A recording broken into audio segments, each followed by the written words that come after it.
Dr. Loving here with the founder of the Union to talk about dynamic pricing. Now, I know what you're thinking. Pricing is already hard. What do you want to do? What do you want to go and make it dynamic for? Like this is it's already tough enough. And I've talked with people who are setting up businesses, and it's one of the toughest decisions. And when prices are rising, it's one of the toughest things for them to go back. And there's almost some angst in the chests of business owners because they feel bad about going to their clients and saying, hey, the price has got to go up.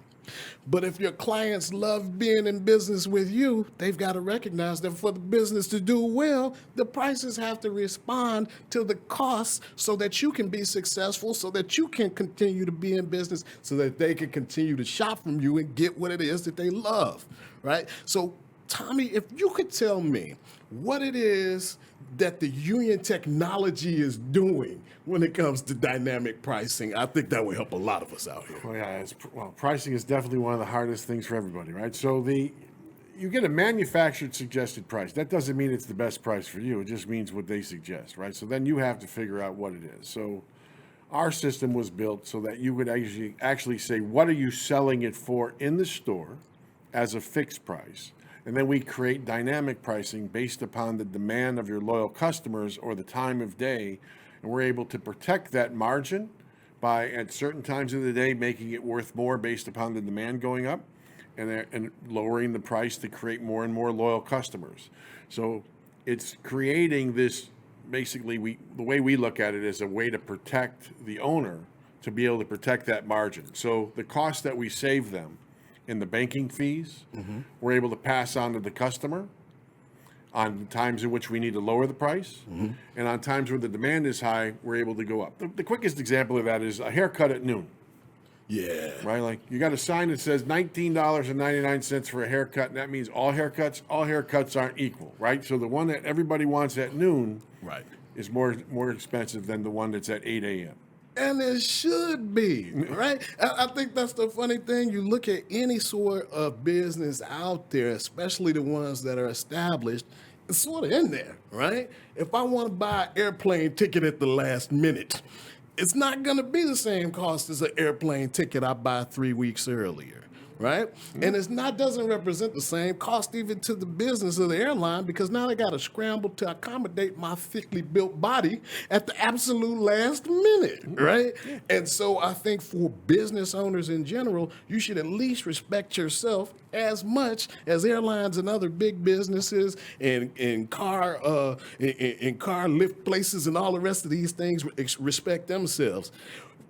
The perspective of the union when it comes to things like dynamic pricing, how does it differ from the dynamic pricing models that the big businesses use? Now, I don't mean just the perspective of it, the way in which it's designed and who it's designed to help. Well, so it's always in the benefit of the owner, right? So the owner is never charged, so therefore they get the maximum value for the asset they create.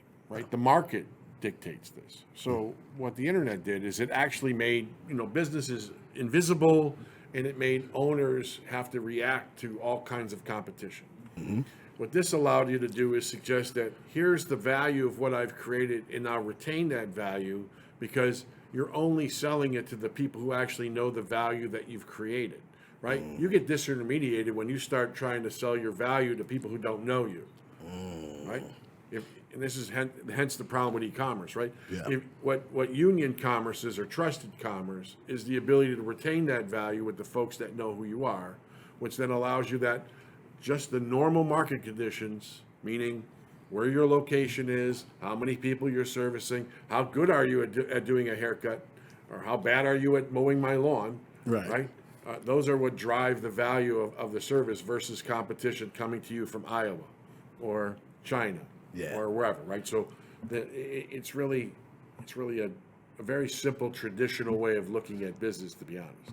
I love the fact that it can be both high tech, but also simple, traditional, based on helping the individual business, which If you know me and you're familiar with me, the small business and it is all about helping ultimately families, right? And so the interesting thing about even intelligent pricing is that it comes down to, at least how the way that it's done at the union, helping families and people.